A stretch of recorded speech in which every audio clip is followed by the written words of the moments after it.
اللہ کے نبی صلی اللہ علیہ وسلم نے اللہ کا دین کو پورا کا پورا اللہ کی یہ امانت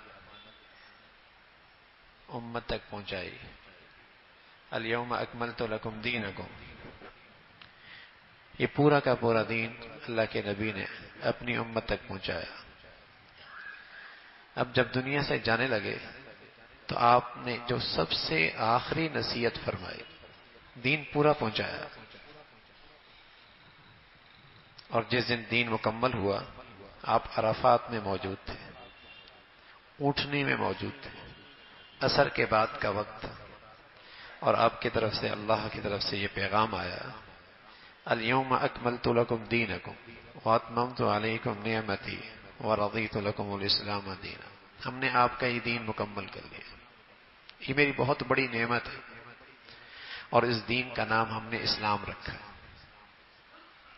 اور اس کے ماننے والوں کا نام مسلمان ہے. سماکم المسلمین، ماننے والوں کا نام مسلمان ہے، اس دین کا نام اسلام ہے، وہ مکمل ہے. اب یہ اللہ کے نبی ساری زندگی اس محنت میں، اس مشقت میں، اس سعی میں، اس مجاہدے میں، اس کی خاطر یہ ساری قربانیاں دے کر جب دنیا سے جانے لگے تو اب آپ ایک نصیحت کر کے جا رہے ہیں. وہ نصیحت کیا ہے؟ وہ پورے دین کا خلاصہ ہے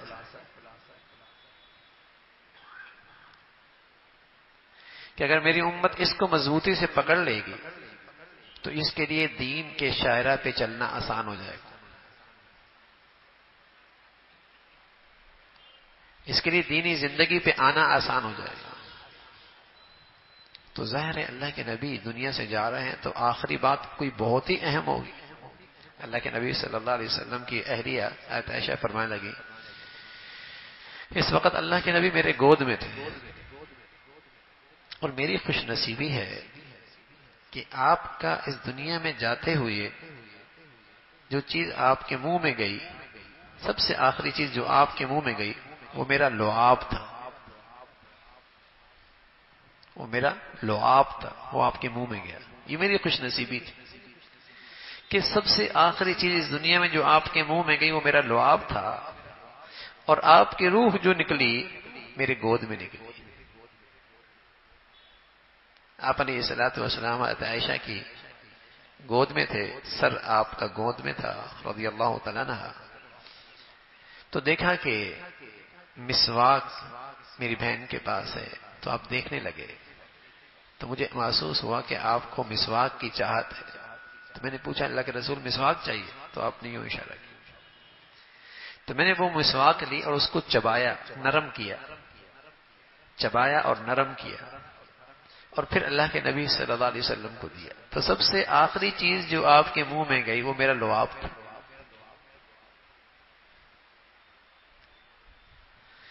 تو ایسے موقع پر حضور علیہ الصلوۃ والسلام نے کیا فرمایا ہے اور آخری نصیحت کیا فرمائی ہے؟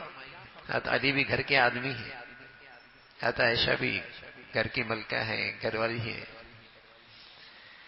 تو دونوں فرمانے لگے کہ اللہ کے نبی صلی اللہ علیہ وسلم کا جو آخری کلام تھا جس میں آپ کا انتقال ہوا، آپ نے وفات پائی، دنیا سے آپ تشریف لے گئے، وہ یہ دونوں لفظ، الصلاۃ الصلاۃ اتقوا اللہ فیما ملکت ایمانکم. نماز نماز نماز. ایمان والے کے لیے حقوق اللہ میں اللہ کا سب سے بڑا حق نماز.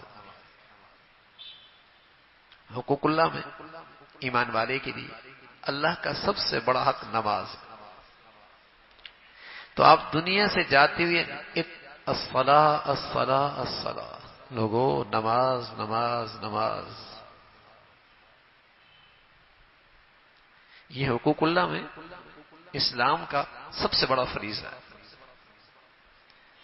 اب آئی بات دوسری حقوق العباد کی. سارا دین دو چیزوں کا نام ہے نا، حقوق اللہ اور حقوق العباد.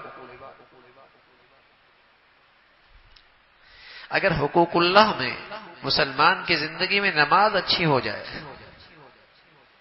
نماز اچھی ہو جائے، ورنہ تو نمازیوں کے لیے بھی بربادی ہے. فویل للمصلین، نمازیوں کے لیے ہلاکت، جو پڑھتے ہیں اور چھوڑتے ہیں. پڑھتے ہیں اور اس کے آداب اور شرائط کا خیال نہیں رکھتے. جیسی آئی پڑھ لی، جی چاہا تو پڑھ لیا، وقت ملا تو پڑھ لیا، سفر میں گئے تو چھوڑ دیا، ایئرپورٹ پہ گئے تو چھوڑ دیا، جہاز میں گئے تو چھوڑ دیا، خوشی کا موقع آیا تو چھوڑ دیا، مشغولیت آ گئی تو چھوڑ دیا. پڑھ لی، گھر میں پڑھ لی، کبھی مسجد میں پڑھ لی، کبھی جماعت سے، کبھی بغیر جماعت کے، کبھی جلدی سے. فویل للمصلی. نماز ایسی نہیں ہوتی.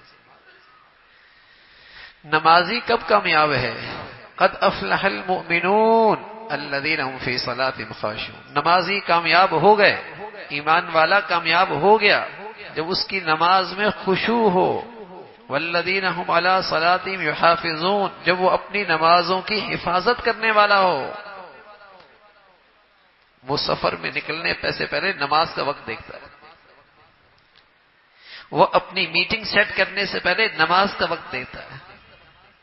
وہ اپنی زندگی کی پلاننگ اور منصوبہ بندی سے پہلے سب سے پہلے نماز کی چیز دیکھتا ہے. نماز کہاں ہوگی؟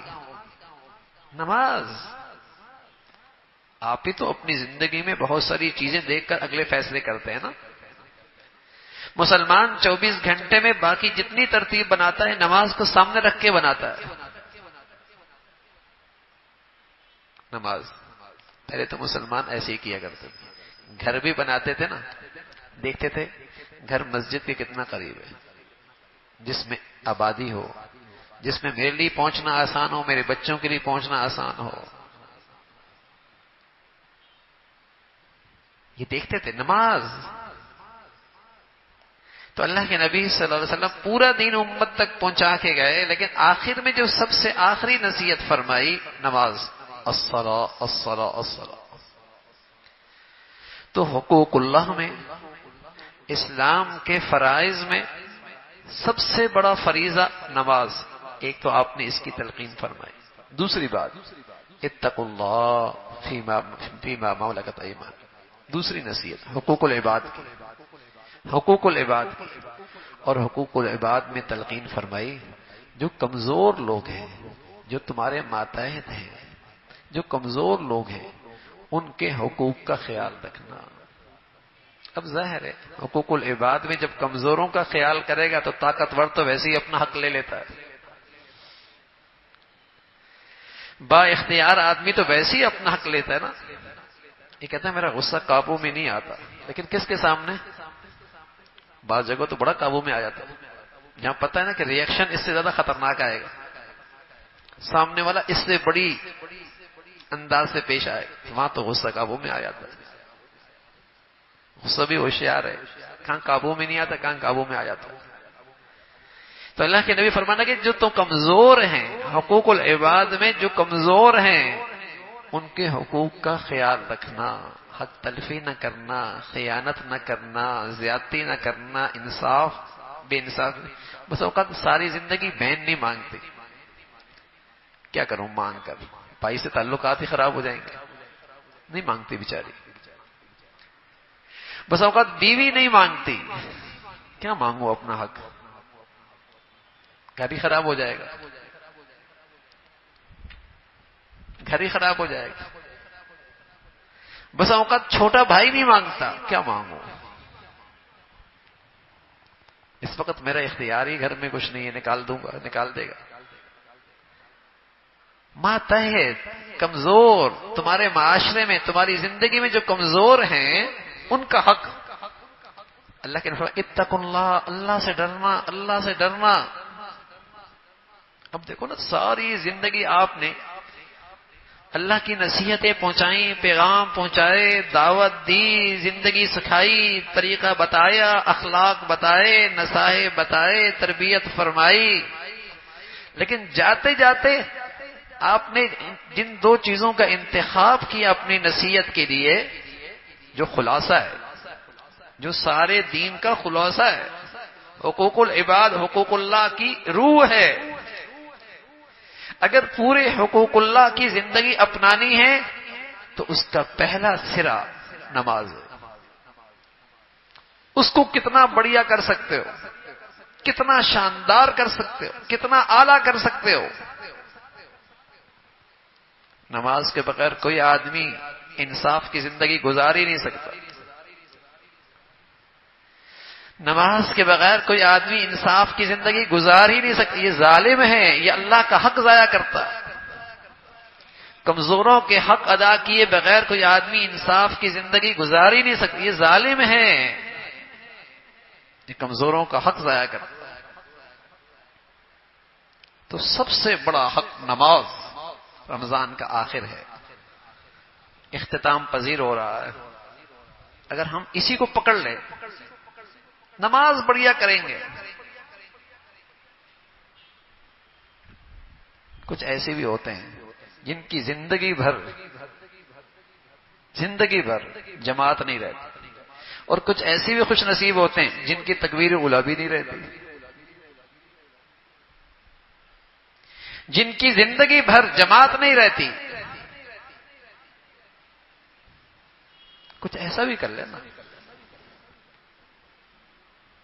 نماز بڑھیا. حضور علیہ الصلوۃ والسلام فرمایا کرتے تھے مسجد متقی کا گھر ہے، متقی کا گھر ہے مسجد. فرمایا جو صبح مسجد آئے، شام مسجد آئے، جتنی مرتبہ یہ مسجد میں آتا ہے، اللہ اس کے لیے ہر مسجد میں آنے پہ ایک میزبانی تیار کرتے،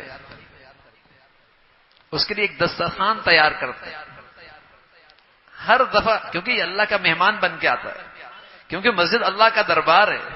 جب بھی آتا ہے تو اللہ اس کے لیے ایک دسترخوان مہمانی کا تیار کرتا ہے. غدا اور راحہ، صبح یا شام جب بھی آتا ہے اس کے لیے ایک دسترخوان تیار ہوتا ہے اللہ کی نعمتوں کا، اللہ کا مہمان. تو نماز بڑھیا. حضور علیہ الصلوۃ والسلام فرمایا کرتے تھے، حضرت علی فرمانے لگے اللہ کے نبی فرمایا کرتے مجھے وہ آدمی مجھے بہت پسند ہے کہ تم ایسے بنو کہ مسجد میں سب سے پہلے جاؤ اور مسجد سے سب سے آخر میں نکلو. جاؤ پہلے، نکلو آخر میں. اللہ کے گھر میں پہلے جاؤ، آخر میں نکلو. جو گھر کا مہمان ہوتا ہے نا، جو گھر کا مہمان ہوتا ہے وہ آتا پہلے اور جاتا سب سے آخر میں. ہاں، جو گھر کا مہمان ہوتا ہے نا وہ آتا پہلے سے کہ سارے مہمان میری تو ہیں، اور جاتا کب ہے جب سارے مہمان چلے جاتے ہیں. گھر کا آدمی ہو، وہ گھر کا آدمی ہے، وہ کہتا ہے میں مہمان نہیں ہوں، میں تو گھر کا آدمی ہوں. آتا سب سے پہلے، جاتا سب سے آخر میں. تو حضور علیہ الصلوۃ والسلام فرمایا کرتے تم بھی اللہ کے گھر کے مہمان بنو. آؤ پہلے، جاؤ آخر میں. آؤ پہلے، جاؤ آخر میں. الصلاۃ، نماز بڑھیا، نماز بڑھیا نماز. اور دوسری بات فرمائی اتقوا اللہ، اتقوا اللہ، اللہ سے ڈرو، کمزوروں کے حقوق ضائع نہ کرو. شاید آج تو وہ اس کی زبان خاموش ہو، اپنا حق نہ مانگ سکے، مطالبہ نہ کر سکے، تمہیں کہیں لے کے نہ جا سکے، تمہارے خلاف آواز نہ اٹھا سکے. لیکن یاد رکھو ایک عدالت اور بھی ہے، ایک دربار اور بھی لگے گا، اور وہ انصاف کی عدالت ہوگی. وہاں حق دینا پڑے گا وہاں. تو ان دو چیزوں کا اگر ہم اپنی زندگی میں اہتمام شروع کر دیں تو اللہ کی ذات سے امید ہے پوری زندگی اسلام پہ ڈھالنا آسان ہو جائے گا. اسلام کے سارے فرائض میں آنا آسان ہو جائے گا.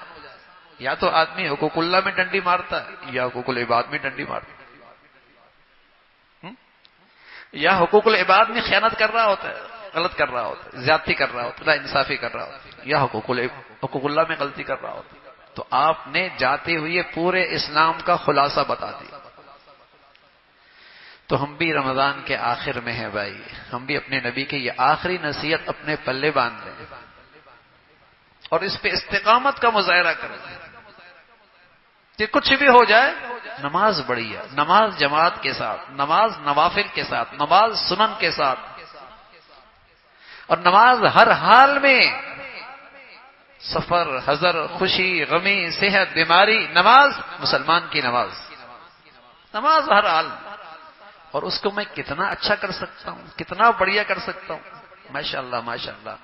30-40 سال سے گاڑی تو اچھی ہو گئی نا، 30-40 سال سے گھر تو اچھا ہو گیا نا، 30-40 سال سے زندگی کا اسٹیٹس تو اچھا ہو گیا نا، اللہ کرے ہماری نماز بھی اتنی اچھی ہو جائے، اللہ کرے ہماری نماز بھی اتنی بڑھیا ہو جائے.